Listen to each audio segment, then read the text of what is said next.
¿Cómo están, amigas y amigos? Bienvenidos a una nueva edición de Más que Números. Hoy día lunes 16 de marzo, 9 de la mañana con 6 minutos.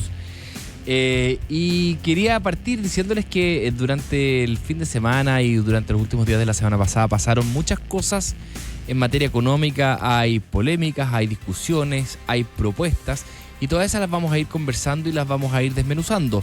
Partiendo por quizás la que tomó más vuelo, que tiene que ver con la caja o con la falta de ella, en términos de lo que dejó el gobierno.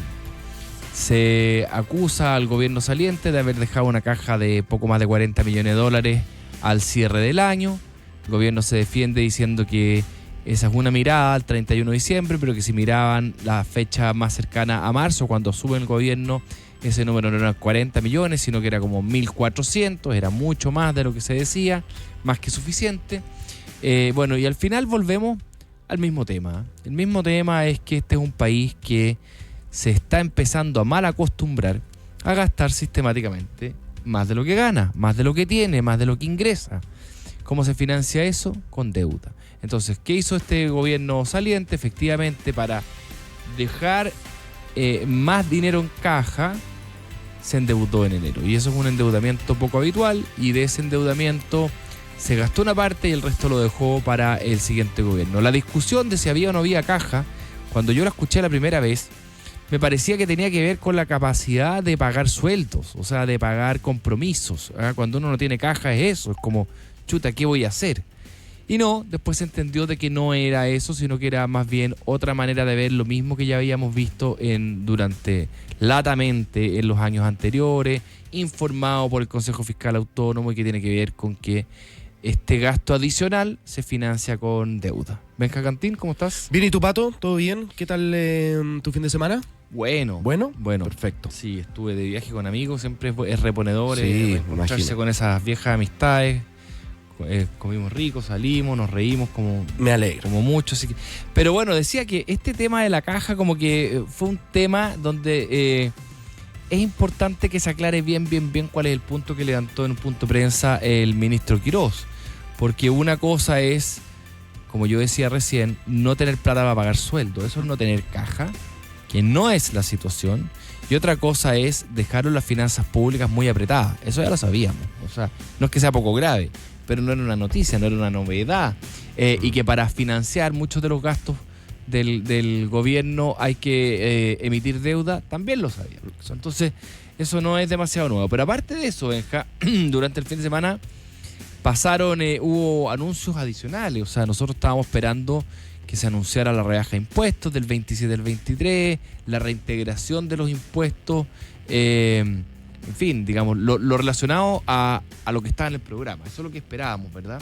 Y estábamos empezando a sacar la cuenta, bueno, ¿cómo lo va a hacer este gobierno para recortar todo lo que dijo que iba a recortar y al mismo tiempo recaudar menos? Sí.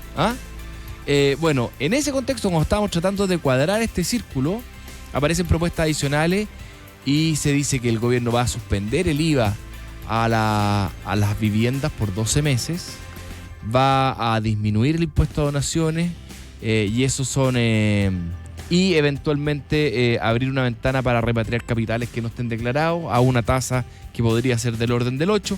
Todo esto son propuestas adicionales, Benja, donde la primera puede llegar a costar 1.500 millones de dólares, harta plata, suspender el IVA de las viviendas de 12 meses. Pero eso puede ser compensado, quizás en parte por lo menos, con esta repatriación de capitales, puede ser compensado en parte con esta disminución de los impuestos a las donaciones, que podría anticipar, acelerar donaciones que quizás gente estaba pensando hacer en el futuro, hacerlo este año si es que hay una tasa más baja. Las compensaciones, cuánto cuestan todas estas medidas, que son varias dando vuelta en simultáneo, sumado a esto el anuncio de la suspensión de la gratuidad para gente que estudie con más de 30 años, una reevaluación del MEP con los combustibles, sumado a esto la reducción del 3% que ha mandado Hacienda a todas las reparticiones públicas. Son muchos temas relacionados a menores ingresos, mayores ingresos y menores gastos, todo junto, que vamos a tener que estar desmenuzando, Benja, durante estos días. Sí, mira, vamos al resumen de mercado porque tenemos un gran entrevistado para justamente analizar todo este tema que marcó la pauta durante el fin de semana. 9:11. Y partimos con el cierre del día viernes en Wall Street, que cerraron con pérdidas. El Dow Jones cayó un 0,26, el Standard & Poor's un 0,61 y el Nasdaq un 0,93. Los futuros de Wall Street tuvieron una apertura al alza. Dow Jones un 0,35, el Standard & Poor's un 0,57 y el Nasdaq un 0,69%, Pato. Sí, bueno, en Asia las bolsas asiáticas cerraron también con resultados mixtos, una jornada marcada por el alza del petróleo y nuevas señales económicas desde China, que tuvo buenos resultados económicos. A eso genera cierto optimismo. La bolsa que cayó muy poquito, el Nikkei de Japón menos 0,13, el CSI 300 de China subió un 0,05, con más fuerza sobre el 1%, Hang Seng de Hong Kong, el Kospi de Corea del Sur y el Nifty de la India. Sí, en Europa, con ganancias esta mañana, el Eurostoxx sube un 0,17, el DAX alemán un 0,32, el CAC 40 de Francia sube bien marginal, un 0,03%, el FTSE 100 de Londres también al alza un 0,49 y el IBEX de España un 0,1%. A esta hora, auditoras y auditores, estoy mirando los commodities. Mira, el petróleo lo veo retroceder a esta hora. Un poco menos de 2%. Está transando el WTI en bajo 97. Plano el Brent en $103 el barril. Y algunos otros metales como el oro también pierde más de un 1%. La plata cae más de un 2%. El cobre se afirma subiendo un 0,3% en niveles de $5,78 la libra. Son las 9 de la mañana con 12 minutos.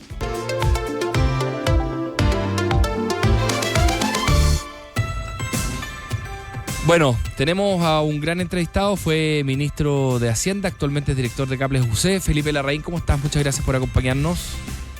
Hola Patricio, buenos días, mucho gusto estar aquí. Oye, solo por una pequeña precisión, es Clapes UC, porque a veces le dicen Caples, y es Clapes. Ah, sí, ya, Clapes, perfecto.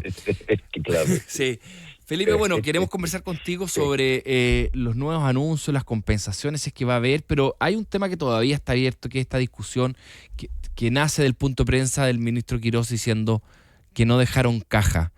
A mi entender, esto es algo que ya sabíamos, o sea, sabíamos que para dejar algo de caja habían levantado deuda, ¿verdad? Y de hecho una deuda bajo la línea que ni siquiera se computó como deuda, pero ¿cuál es la novedad desde tu punto de vista? Mira, sí, yo lo que creo es que cuando tú miras las mismas tablas que han mandado las ex autoridades o que han levantado en sus redes sociales, tú te das cuenta de una cosa. Hay una medición que es bastante tradicional que se hace los 31 de diciembre de cada año, que en esa medición la caja eran $46 millones. Ahora, para entender, porque a la gente le puede parecer, oye, ¿qué es lo que son $46 millones? La caja normal que se deja el 31 de diciembre, si miran la serie hacia atrás, estaba en 2.000, 3.000, hasta $4.000 millones de caja a fines de cada año. Ahora, lo que ocurre es que, y eso es un nivel mínimo de caja, un sector público no puede funcionar con una caja, sector público del tamaño del chileno, ¿no es cierto?, donde el gasto público es una cantidad muy importante de PIB, 20 y tantos puntos del PIB, no puede funcionar con $40 millones. Por eso es que, ahora, ¿qué es lo que ocurre? Que en enero se endeudan, y se endeudan no poco, hasta donde sabemos una cantidad bastante significativa, del orden de $4.000 millones, se endeudan, y claro, queda una caja al final porque tienen que pagar otras cosas. Entonces, a ver, esa es la realidad. Entonces, caja quedó cuando la medición se hace a fines de febrero, pero luego de un aumento muy significativo de la deuda de enero, que lo que muestra es lo siguiente. Yo creo que, y yo entiendo a las autoridades cuando van saliendo y cuando quieren hacer aparecer las cosas de una manera que no es. Aquí ha habido en Chile, durante el gobierno que acaba de terminar, un deterioro fiscal significativo, con incumplimientos de metas fiscales del orden de 3 años consecutivos. El año pasado el déficit estructural era 3,6 puntos del PIB, varias veces lo que se comprometió el gobierno al comienzo del periodo, porque hay que recordar que estas metas estructurales se las impone el propio gobierno. Entonces no es una cosa que dice, oiga, por ley está. ¿Qué es lo que está por ley? Que usted tiene que cumplir una ley, la ley de responsabilidad fiscal, para lo cual debe antes de 90 días, dentro de los primeros 90 días de cada gobierno, emitir un decreto que diga a ver cómo va a conducir su política fiscal y a qué se compromete usted. Y en este caso, hace algunos años, este compromiso es año a año. Y aquí se han pasado a llevar, se han violado la meta. Por 3 años consecutivos, los niveles de deuda pública están cercanos al nivel prudencial de 45 puntos del PIB, que yo creo que eso es una cosa positiva que se hizo, que es mirar no solamente el déficit estructural, sino que un poco la deuda pública. Entonces aquí el deterioro fiscal es claro, aunque se quiera decir lo que se quiera decir, Sí. las cifras son inapelables. Y además, Felipe, además de esa deuda que tú mencionas, también hubo otras fuentes de financiamiento que no quedan tan registradas, como disminuciones de los recursos del FES, como disminución del patrimonio de la Corfo. O sea, también acá Así es. hubo ciertos usos de recursos que no se computaban como deuda, pero claramente sirvieron para financiar mayores gastos. Sin duda, se usaron recursos de Corfo, y en el tema del FES se ha llevado a su mínima expresión. Fíjate que hoy día el FES tiene poco más de 1%, dejan el FES con poco más de 1 punto del PIB. El Fondo Monetario estima cuánto, hoy día el FES, la última vez que lo vi, estaba en torno a 3.800, 3.900 millones de dólares. Esto es poco más que 1 punto del producto. ¿Cuánto estima el Fondo Monetario que, para acudir a una entidad externa respetada, que debe tener un país en un fondo de estabilización para poder resistir bien al shock externo? Estamos llenos de shock externo y posibilidades de shock. Un país, por ejemplo, como Chile, importador de petróleo, que ve que el petróleo se nos va de 60 a 100 dólares. Bueno, hay una cantidad de cosas que pueden ocurrir en este escenario, y nosotros tenemos un puntito del PIB y el Fondo Monetario dice que teníamos que tener 6 a 7 puntos. Ya. Entonces, la verdad, y esto, yo quiero recordar que este fondo de estabilización llegamos a tener 20.000 millones de dólares. Y hoy día, en parte porque se recurrió a este mecanismo de financiamiento para financiar el déficit fiscal. Eso es lo que se hizo. Cosa que es, entendámoslo claramente, cosa que es legal. Lo que pasa es que aquí no se ha incurrido en ilegalidades. Lo que se ha incurrido es en un manejo de las finanzas públicas que nos deja muy deteriorados. Eso sí es responsabilidad del gobierno anterior. Perfecto. Ahora, esto nos lleva al diagnóstico que se hizo durante toda la campaña, Felipe Larraín, que es: no hay plata. Sin embargo, en ese contexto donde todo Chile entendió que no hay plata y 58% de Chile apoyó esta idea de impopular, ¿verdad?, de recortar gastos y qué sé yo. Pero en ese mismo contexto de no hay plata y tenemos que recortar gastos, aparecen una propuesta de disminuir impuestos del 27 al 23, reintegrar el sistema, y además ahora propuestas adicionales como, por ejemplo, dejar de recaudar el IVA a la vivienda, o sea, suspender el cobro de IVA por 12 meses y así, y algunas otras cosas. ¿Cómo se compatibiliza esta idea clara y entendida de que no hay plata con una serie de recortes y de beneficios fiscales, subsidios y menores recaudaciones? Bueno, lo que pasa es que aquí hay un doble objetivo, ¿no? Y ese es el gran desafío que tiene el actual gobierno, en materia económica me refiero. El desafío es que aquí se tienen que equilibrar las finanzas públicas. Tenemos que volver a tener, tenemos que de alguna manera transparentarlo, pero también hay que consolidar nuestra posición fiscal. Eso tiene que ir en conjunto, y aquí hay de alguna manera uno podría decir, esto es algo donde es un círculo virtuoso. Hay que estimular el crecimiento económico, porque el gran recaudador, y se ha dicho muchas veces, es el crecimiento económico. Fíjate que haciendo un cálculo súper simple, 1 punto más de crecimiento anual durante un gobierno deja del orden de 8.000 millones de dólares más de recaudación a fin de periodo, como suma de 4 años. Entonces, ese es lo que tiene. Todavía no tenemos todos los detalles, pero por ejemplo, la reducción que tú aludes del impuesto corporativo, cosa con la cual yo estoy de acuerdo, por lo demás, es gradual. Es 1 punto hasta donde entiendo, porque Sí. todo esto lo tenemos que ver año en un proyecto de ley que todavía no está, pero los anuncios que se han hecho. 1 punto por año, ¿no es cierto? La reducción tú mismo lo decías, la reducción del IVA a viviendas es transitorio, es por 12 meses. Después hay una reducción de impuestos a donaciones que las estimaciones oficiales son que esto debería traducirse en un aumento de recaudación, y está el recorte de gasto. Y el recorte de gasto, hay una parte de este recorte de gasto se hace por decreto. El 3% de reducción de gastos es un decreto que probablemente va a firmar el ministro de Hacienda, según se ha dicho en estos días, tal vez hoy. Uh-huh. Entonces, y ese 3% contribuye ¿no es cierto? Nosotros, yo le quiero decir por experiencia, Patricio, a mí me tocó en 2 oportunidades hacer este ajuste, 5% del gasto recortamos. Ahora, este es el gasto, para entenderlo bien, este es el gasto que no incluye sueldo y salario, eso no se está recortando. Pero ¿qué es lo que es? Todo lo que es compra de bienes y servicios. Tampoco programas Bueno, sociales. tampoco programas sociales, pero hay una evaluación de evaluar los programas. Y Está hay bien. muchos programas que están mal evaluados. Sí, está bien, pero Entonces, para aclarar, este 3% de recorte no es ni a sueldos de funcionarios públicos ni a programas sociales. Es menos papel, es menos café, cosas administrativas. Bueno, pero oiga, también control en los viáticos, control en los viajes, cambio de automóviles, hay una cantidad de cosas que se limitan con esto, ¿no es cierto? Y a lo cual todos se ajustan un poco el cinturón. Y como es parejo, nadie alega, ¿no es cierto? Ley pareja no es dura, Claro. dice el adagio. Ahora, también se anuncia durante el fin de semana una medida sorpresiva: suspender el IVA a la vivienda por 12 meses, donde dicen que esperan que los precios de las viviendas caigan del orden de 10-12%, porque no es todo IVA. O sea, no es el IVA completo, que esto podría reactivar las más de 100.000 viviendas que están disponibles a la venta y que esto genera construcción adicional, más empleo, obviamente más inversión, más crecimiento, pero podría tener un costo esto. Yo he visto que este costo podría llegar hasta los 1.500 millones de dólares. ¿Qué le parece esta medida, Felipe? Bueno, a mí me parece una medida reactivadora. Lo que yo querría ver, para opinar bien de todo esto, hay que ver el paquete en conjunto, ¿no? Y eso lo vamos a conocer cuando se ingrese el proyecto de ley, que por ahí hay opiniones, ¿cierto? Lo más probable es que lo que entendimos es que esto es un solo paquete, es como una ley ómnibus, ¿no? Uh-huh. Donde va todo adentro. Pero también podrían hacerse proyectos de ley parciales, se podría parcializar. Eso es una decisión que va a tener que tomar el gobierno. ¿Le parece que esta suspensión del IVA a las viviendas debería tener una cota dependiendo del precio de las viviendas o debería aplicar para todos?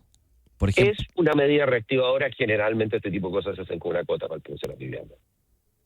Ya, perfecto. Repatriación de capitales. O sea, a ver, a mí me parece bien la medida. Lo que pasa es que lo que tenemos que hacer es que tenemos que hacer bien los números nomás. Entonces, y eso lo vamos a poder hacer cuando conozcamos el paquete completo. Ahora, lo que sí es claro es que este es un paquete reactivador, ¿ya? Y en la medida que este tipo de, algunas son transitorias, pero otras son más permanentes. La rebaja del impuesto corporativo es permanente, la rebaja del IVA es transitoria. Entonces, hay una cosita que es técnica, Patricio, y es que nosotros siempre, en cada proyecto de ley, ocurre que hay un informe financiero, ¿no es cierto? Entonces, ese informe financiero es el que debemos mirar para entender las sumas y restas, qué significa en materia de uso de recursos públicos el proyecto. Pero a priori deberían ser todos estos recortes de impuestos y de IVA a la construcción deberían estar compensados, a priori, ¿o no? A ver, pero es que lo que pasa es que también se puede compensar, las cosas pueden compensarse en sí mismo, pero también puede haber un efecto en la rebaja de gasto. Entonces hay que esperar ver cuánto es lo que se espera de rebaja de gasto y verlo esto junto con el paquete tributario. Perfecto.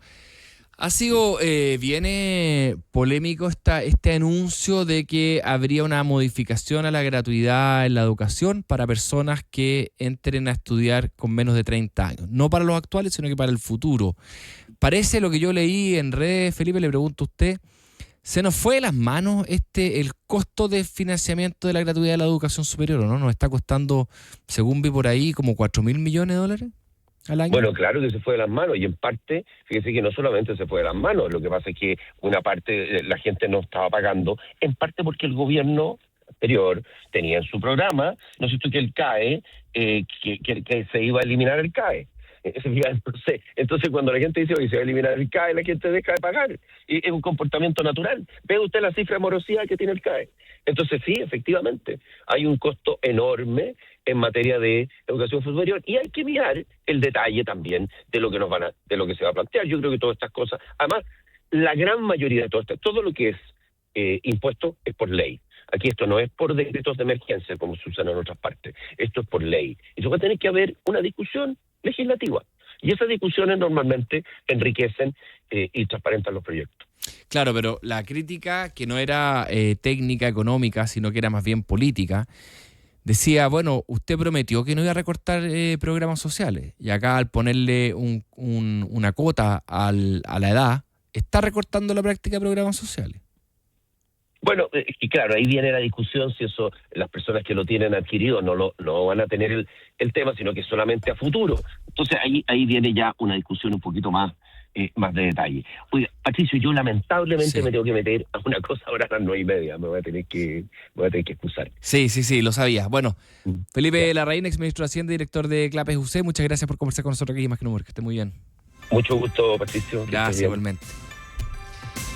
Bueno, interesante conversación. Hay que mirar la integridad de las medidas, porque entre todas tienen que estar por lo menos compensadas, pero entre todas eso quiere decir que hay algunas medidas que buscan recaudar más, por ejemplo, ciertos incentivos que reactivan el crecimiento de la economía, eso recauda más, pero no necesariamente, probablemente no compensa la baja de impuestos, por ejemplo. Entonces hay que mirar todas las medidas que buscan recaudar más, compararlas con todas las medidas que buscan recaudar menos para reactivar la economía o para dar ciertos beneficios y ver cómo queda esa suma. Pero son varias cosas, por lo menos disminuir el impuesto a las donaciones, repatriación de capital, suspender el IVA a la vivienda por 12 meses para reactivar el sector, la baja de impuestos corporativos del 27 del 23, reintegración de impuestos, volver a un sistema integrado, bajas adicionales que no hemos conocido más detalles, pero vinculadas a que si las empresas contratan a personas con ciertas características, entonces van a pagar aún menos impuestos y así. Incluso hay hasta un anuncio de que van a revisar cómo funciona el MEPCO, que es un mecanismo estabilizador de los precios de los combustibles. Salta el petróleo de 60 a 100 dólares de la nada. Y bueno, esto genera que para que nosotros, los usuarios, los que compramos bencinas, no suframos fluctuaciones muy altas, entonces el que absorbe esos shocks es el Estado poniendo plata, y esa plata puede llegar a ser un montón. De hecho, en régimen son como 2.000 millones de dólares anuales, es como 50 millones de dólares semanales, eso es lo que cuesta el MEPCO, es mucha plata. En fin, cuando son las 9 de la mañana con 28 minutos, voy a saludar a quienes nos acompañan todos los días, de lunes a viernes en este programa, que cumplió su 9º año, partiendo por Claro. Claro renovó completamente su red con 5G. Y ojo, por segundo año consecutivo es líder en portabilidad. No es casualidad, Claro amplió su cobertura con más antenas, tiene la más grande red de fibra óptica y ofrece los mejores planes. Claro, por ti, cada día mejor. Este verano los viajes largos se disfrutan más cuando se hacen en grande. Conoce The All New Palisade híbrido, el SUV con espacio, confort y eficiencia para llegar al destino que quieras. Cotízalo en Hyundai.cl y descubre por qué la grandeza toma una nueva forma. La nueva banca Singular by Scotiabank estaba pensada para personas singularmente únicas que buscan un servicio diferente con asesoramiento especializado y experiencias exclusivas. Bienvenidos a Singular by Scotiabank. Tu equipo ya es global. Tu nómina también debería serlo. RankMe unifica la gestión de personas en una sola plataforma y administra nóminas, incluidos contratistas en distintos países. Súmate a RankMe, agendando una demo en rankme.com. Esto es RANKM y latina.com. Este mes de marzo disfruta en Vilapet las mañanas con tu desayuno cotidiano o tu café de siempre. Pide tu sándwich gourmet o tu desayuno preferido con el nuevo pan 0% trigo. ¿Sabías que Chile es uno de los principales productores de oro del mundo? Parte de ese impulso nace en Atacama, donde Gold Fields produce oro a más de 4.000 metros de altura con su operación Salares Norte. Gold Fields, creamos valor que perdura más allá de la minería. 9:30, una pausa y ya volvemos. Proyectamos la economía y los mercados. Más que números, en Infinita, con Patricio Eskenazi. Cámbiate a la nueva red fibra de Claro, la más grande de Arica a Punta Arenas. Contrata internet fibra 600 a solo 14,990 pesos al mes por 12 meses. Precio normal 21,990 pesos. Claro, por ti cada día mejor. Oferta válida hasta el 31 de marzo de 2026. Infórmate previamente de las condiciones técnicas y comerciales y de la ley 21.046 en clarochile.cl. ¿Y la bicicleta? ¿Están arriba? ¿Y la parrilla? ¿También? Uy, se nos olvidó invitar a los primos. También están arriba. ¡Hola, prima! ¡Hola, primita! Este verano viajar en grande hace toda la diferencia. Descubre the All New Palisade híbrido, el SUV con espacio, comodidad y eficiencia para disfrutar las vacaciones desde el primer kilómetro. Cotízalo hoy en Hyundai.cl. The All New Palisade híbrido. La grandeza toma una nueva forma. Hyundai, una marca Gildemeister. En Scotiabank sabemos que vivimos en un mundo singular, donde no hay dos personas iguales y lo parecido es distinto, porque cada experiencia es única e irrepetible. Por eso la nueva banca Singular by Scotiabank celebra el valor de lo que te hace único, con nuevas sucursales, asesoramiento especializado y un nuevo nivel de beneficios y experiencias. Bienvenidos a Singular by Scotiabank, una banca para personas singularmente únicas.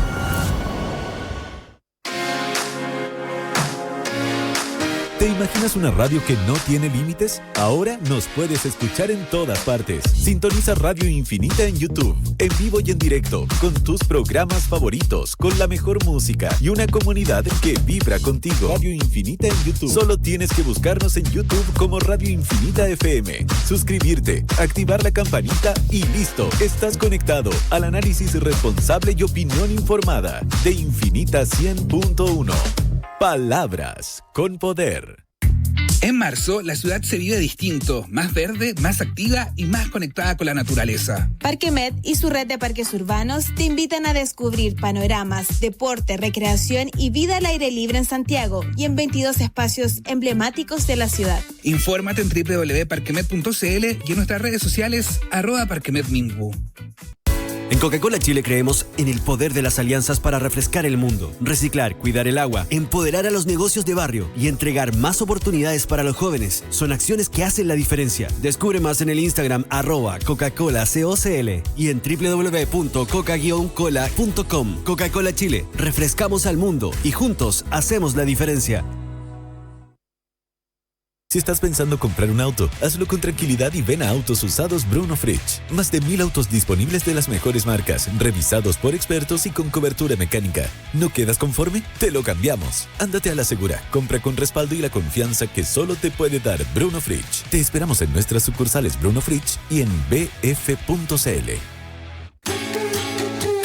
Infinita es parte de Mega Media Radios, que integran también las emisoras Romántica, Disney y Carolina. Infinita, palabras con poder. En Infinita, a esta hora hay Más que Números, con Patricio Eskenazi. 9 de la mañana con 34 minutos, ya estamos de vuelta en un día noticioso, Benjamín Cantina, así que por favor tu resumen de noticias económicas a esta hora, 9:35. El Banco Central llegaría al IPOM de marzo con un tono de cautela, todo en medio de la incertidumbre a nivel internacional generada por la guerra entre Estados Unidos e Irán. Economistas prevén que el instituto emisor podría ajustar al alza sus proyecciones de inflación por el impacto del petróleo y el tipo de cambio, mientras mantendría una postura prudente respecto de futuras bajas de la tasa de interés, que por ahora seguirían un 4,5%.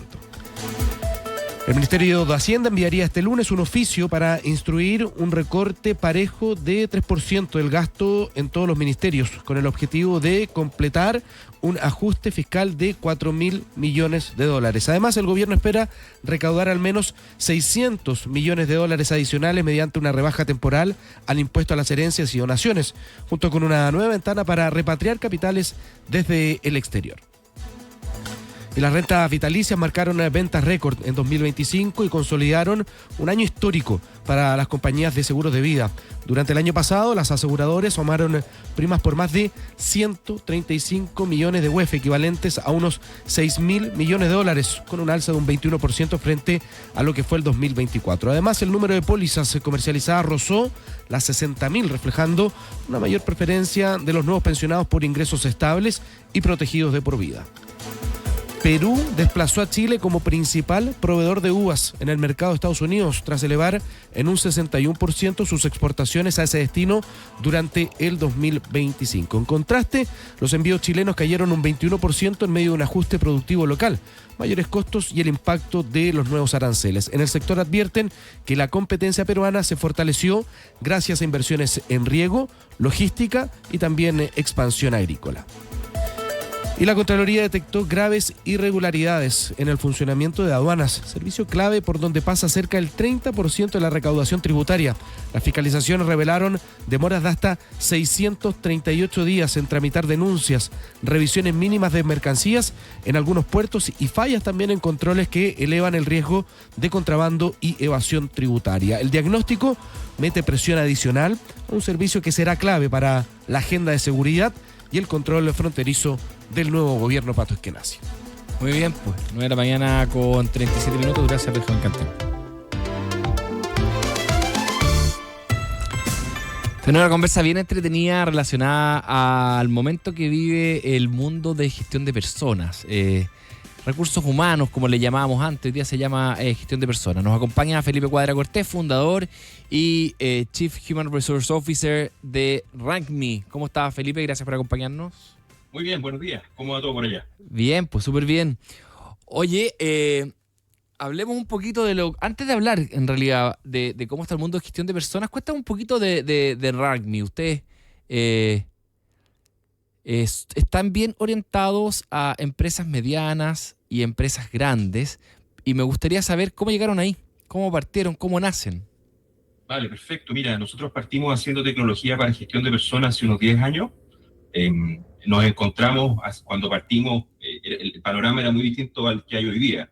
Hoy en día hay varias empresas tecnológicas muy exitosas, entre ellas nosotros, pero en ese momento casi todo se hacía de forma análoga.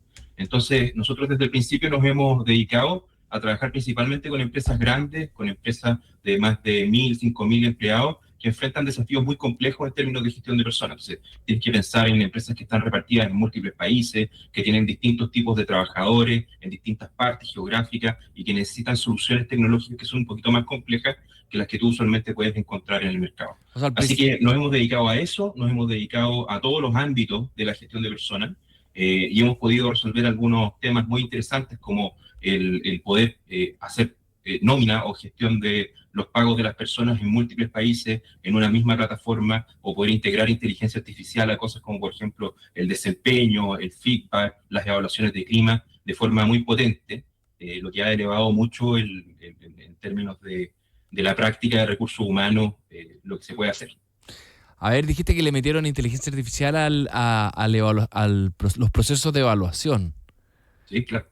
A ver, cuéntame un poquito más de eso. Mira, yo llevo 17 años entrenando líderes para poder hacer feedback. Y una de las conclusiones que tengo es que los líderes son parcialmente inmunes al entrenamiento. Cuesta muchísimo. ¿Ya? Uno le pone harto cariño y uno hace un buen diseño instruccional, pero igual el impacto de la capacitación es bajo. Entonces, una de las cosas que a nosotros nos incomoda es vivir con estas cosas por 17, 20 años. Cuando empezamos a ver lo que podía hacer la inteligencia artificial, nos dijimos, oye, aquí finalmente tenemos una oportunidad de romper estos nudos gordianos que hay en la administración de personas. Entonces lo que hicimos fue que armamos un agente muy simple al principio, que hemos ido refinando, que simplemente toma todas las evaluaciones, todos los comentarios, todas las metas de una persona, las cruza con los objetivos de la organización y del cargo, y te permite procesar esa información. Y te dice, oye, mira, este trabajador que tú evaluaste así, estas son sus cosas más potentes, aquí hay algunos objetivos que podrían mejorar, y acá, en base a una metodología de planes de acción, tienes 3 propuestas de cómo podríamos mejorar el desempeño de esta persona. Entonces le ayudamos a pensar a los líderes y a que puedan entregar un mucho mejor feedback. Entonces estamos pudiendo hoy día llegar como si tuviéramos un coach al lado de cada uno de los líderes, preparando y entregando esas sesiones de feedback. O sea, logramos multiplicar lo que un curso hacía de forma muy precaria, ahora lo podemos llevar a cada una de las reuniones a una escala totalmente impensada hace 10 años. Qué importante lo que dice. Con clima, con otras cosas también. Muy interesante lo que está pasando con la IA. Claro, y qué importante lo que dice Felipe, porque sabéis que en mi experiencia como liderando empresas y equipos, de las cosas que más resiente la gente es que sienten mayoritariamente que les gustaría recibir más y mejor feedback. Mejor no en que le digan que lo hacen bien, sino que le digan cómo lo hacen. Les gustaría más frecuencia, uno a veces tiene una vez al año procesos de feedback, les gustaría que fuera 2, cuando tiene 2 les gustaría que fuera 4. Quieren más feedback y quieren un feedback más detallado. Es muy común, en mi experiencia, Felipe, que el gestor de la persona le diga todo bien y chao, que se quiera saltarse este trámite que llamamos feedback. Pero la parte más valiosa, donde la persona de verdad puede aprender, es cuando le dicen lo que hizo bien, lo que hizo mal y lo miran desde afuera. O sea, es un proceso que tú no quieres que los jefes se salten. Lo que pasa es que se lo saltan porque los incomoda, porque no saben cómo llevarlo a cabo. Entonces me imagino que es de gran ayuda esto que estás mencionando tú de la inteligencia artificial. O sea, me imagino que mejora el proceso también.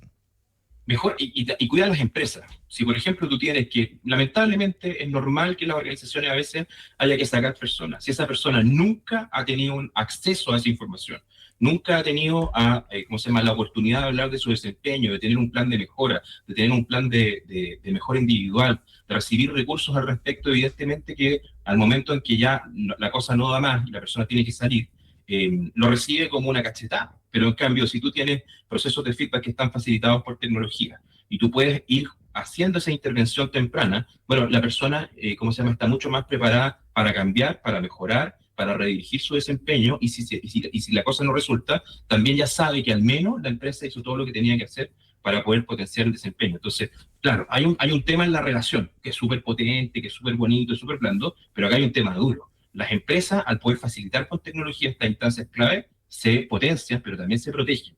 Hoy en día, como están las cosas, que tenemos menor movilidad laboral, que tenemos mayor rigidez regulatoria, que tenemos un ambiente donde es mucho más sencillo para las personas también hacer valer sus derechos, estas cosas pasan mucho más allá de la buena crianza y de que queremos hacer las cosas bien porque no importa la gente.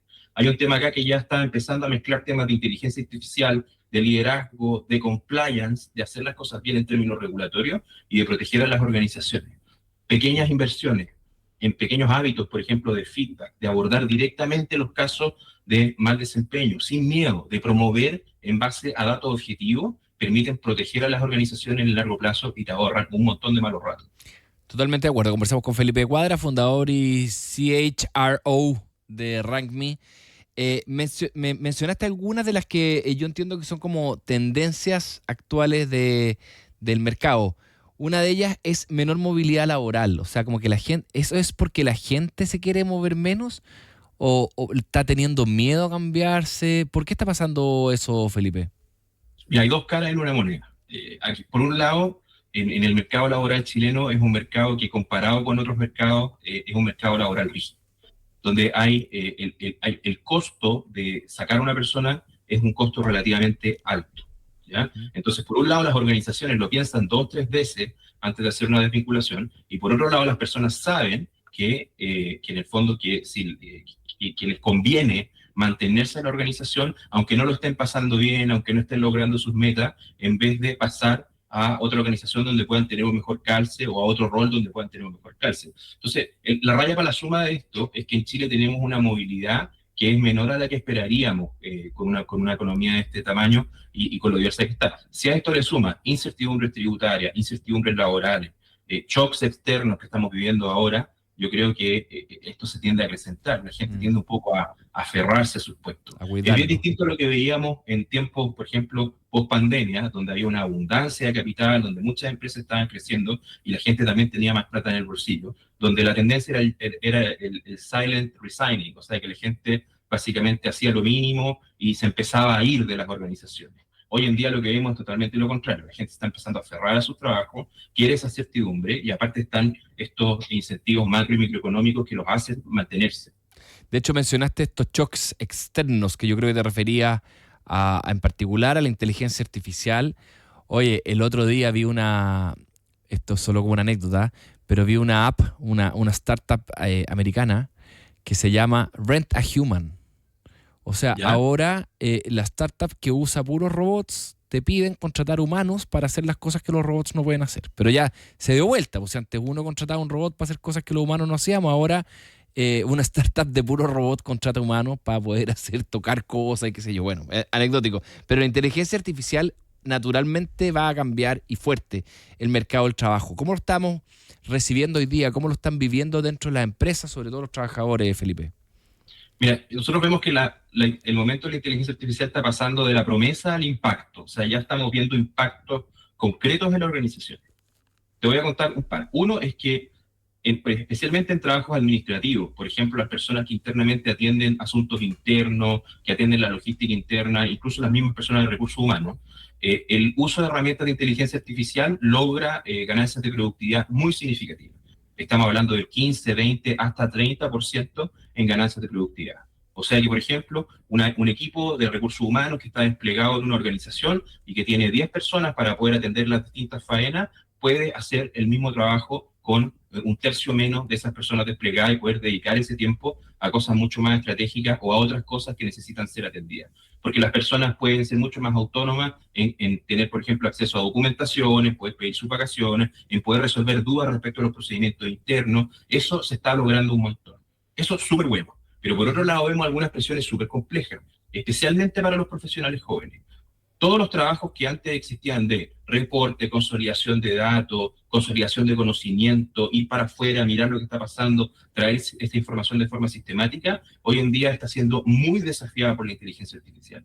Entonces, a los profesionales jóvenes que entraban en esos puestos, les está costando cada vez más competir. Y yo creo que ahí es donde se van a empezar a ver las primeras como señales de alerta en términos de la irrupción de la inteligencia artificial en el mercado laboral. Especialmente en el segmento administrativo y en el segmento de los profesionales jóvenes, se va a poner un poco difícil, creo yo. Oye, ha estado volátil el mercado, porque estos mismos profesionales jóvenes, 5 años atrás más o menos, eran los que se sentaban en la entrevista y te preguntaban ¿por qué debería trabajar acá? O sea, no se vendían, te pedían que tú los compraras en términos de las ideas, del argumento. Tú dices que esos que tenían toda la comida servida, como se le llama, hoy día la están sufriendo más. Puede ser, pero son cosas que a veces también pueden ser un poco independientes. Tú pudieras estar bien fregado y entrar a la entrevista con la pluma parada igual. Claro, una cosa. Pero el punto acá es que hay tensiones en el mercado, pero también tensiones generacionales. Son efectos muy combinados. Lo que vemos también en el segmento de los profesionales jóvenes es que el significado que le dan al trabajo es bien distinto al que le da a mi generación o la generación de mis papás. O sea, la generación de mis papás buscaba una empresa a la cual pertenecer por toda su carrera profesional. Nuestra generación se acostumbró a que es una buena práctica cambiar de trabajo cada 5 años porque te da mejores oportunidades y ya no era visto como algo raro. La generación actual yo creo que está buscando cosas que tienen que ver más con la identidad que con la estabilidad, está buscando cosas más que tienen que ver con el acceso que ese trabajo le puede dar a lo que ellos quieren buscar en vez de buscar una pertenencia a una organización colectiva que les dé significado. O sea, no es por algo que existen clubes de fútbol de ferroviarios. O sea, la identidad laboral hace 60 años era algo totalmente distinto a lo que hay hoy. Y yo creo que hay varios quiebres ahí también en la relación entre las personas que están hoy día tomando decisiones y las personas que están entrando al mercado laboral, que es bien importante abordarlo de forma bien directa. O sea, los chicos y chicas que tienen 23, 24 años, que están ingresando al mundo laboral, no son el futuro del mundo laboral, son el mundo laboral. No es el futuro. Y si las organizaciones no están preparadas para entenderlo y recibirlo, van a generar un desbalance estratégico importante. Felipe Cuadra, fundador y jefe de recursos humanos de Rangmi. Está muy difícil el título en inglés. Felipe, hay otro punto que usted menciona como una tendencia que está relacionada a que la equidad interna pasa del diagnóstico a la acción. ¿Es equidad interna en términos de qué? ¿En términos de hombre-mujer? ¿O hay más dimensiones importantes que ustedes observan en las grandes empresas que son las que contratan Rangmi? Mira, hay distintas dimensiones importantes. La de género es una de las más vistosas. También las edades dentro, los profesionales versus los no profesionales, los que pueden y los que no pueden teletrabajar. Entonces, hay distintas dimensiones en las cuales la equidad interna está siendo muy mirada hoy día. Y lo que nosotros vemos es un poco un pequeño como hastío con los diagnósticos. Y en algunas métricas estamos viendo falta de avance. Lo bueno es que está empezando a aparecer evidencia muy interesante. Nosotros acabamos de lanzar un estudio donde analizamos las trayectorias laborales de 1,1 millones de trabajadores en 14 países de Latinoamérica. Tenemos acceso nosotros a grandes cantidades de datos de la gente que ocupa nuestra plataforma. Y una de las cosas que nos encontramos es que, claro, las mujeres están menos presentes en puestos de liderazgo. Cuando están en puestos de liderazgo tienen menos impacto organizacional, pero si uno va al porqué, ¿ya? Y mira, por ejemplo, el desempeño, encontramos que no existen diferencias en el desempeño de hombres y mujeres. Son evaluadas por sus líderes de forma exactamente igual. ¿Y ¿Dónde ellas? está la diferencia? Las mujeres se autoevalúan peor que los hombres. Eso. O sea, hay cosas acá que son mucho más profundas, que tienen que ver con los mecanismos organizacionales de promoción, pero también que tienen que ver con ciertas creencias culturales que, por ejemplo, están afectando estas posibilidades de ascender dentro de las organizaciones. Oye, qué fuerte eso. O sea, la evaluación que le hacen a las mujeres es igual que a los hombres. Igual. Pero ellas se autoevalúan peor. Claro. O sea, ellas Exacto. sienten que hacen peor el trabajo. En promedio, a un hombre tú le preguntas, póngase nota, y él va a decir un 6,6. Y a la mujer te va a decir un 6,2. Y esa diferencia es chiquitita, pero estamos viendo millones de casos. Entonces, al final, hay una diferencia ahí que está, el síndrome del impostor, que se llama, ahora ya validado con datos. Extremadamente interesante lo que está pasando. Oye, ustedes tienen montones de datos. ¿Tienen cuántos? ¿2 millones de usuarios? Cerca de 2 millones de usuarios, cerca de 1.500 clientes, estamos en 14 países. 14 países.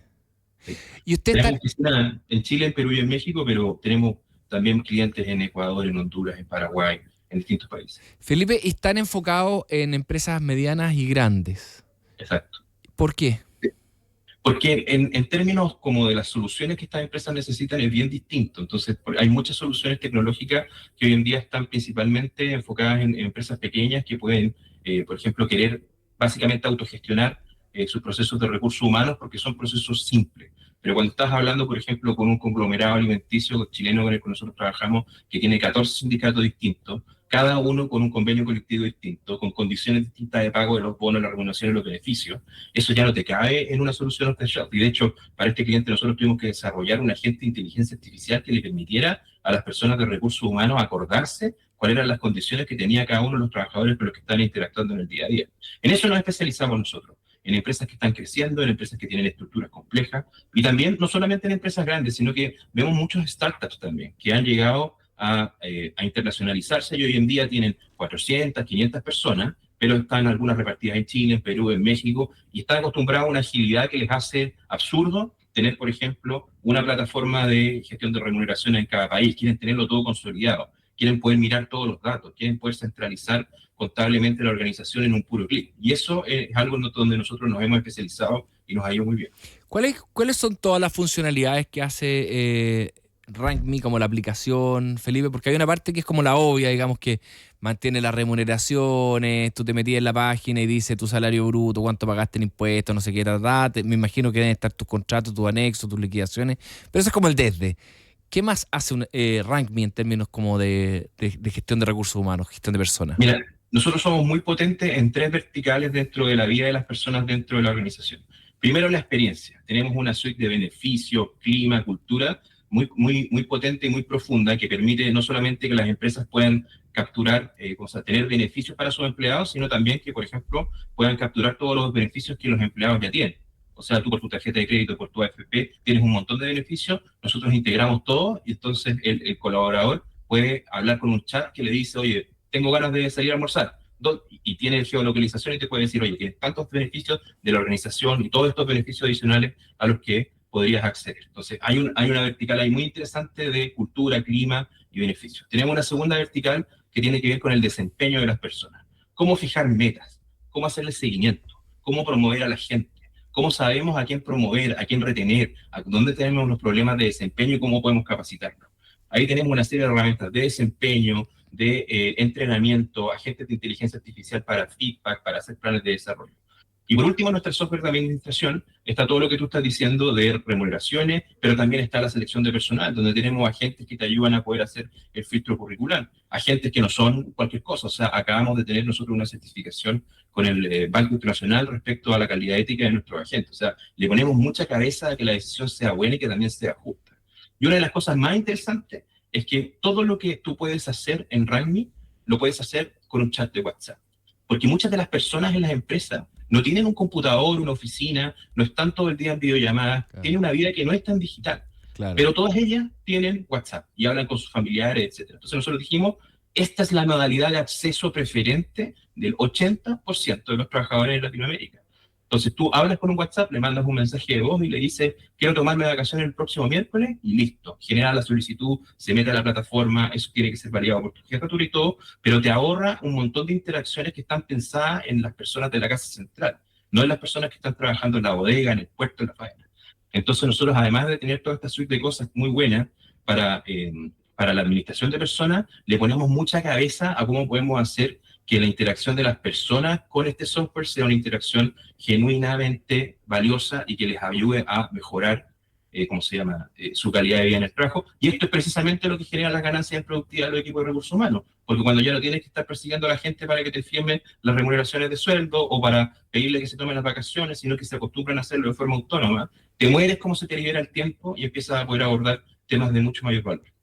¡Qué buena! Felicitaciones por todo lo logrado y mucho éxito en lo que viene. Felipe Cuadra, fundador y Chief Human Resource Officer de RankMe. Muchas gracias por estar con nosotros aquí en Más que Números. Muchas gracias a usted. Bien, empezamos a despedir, 9:57, Marito. Vamos a escuchar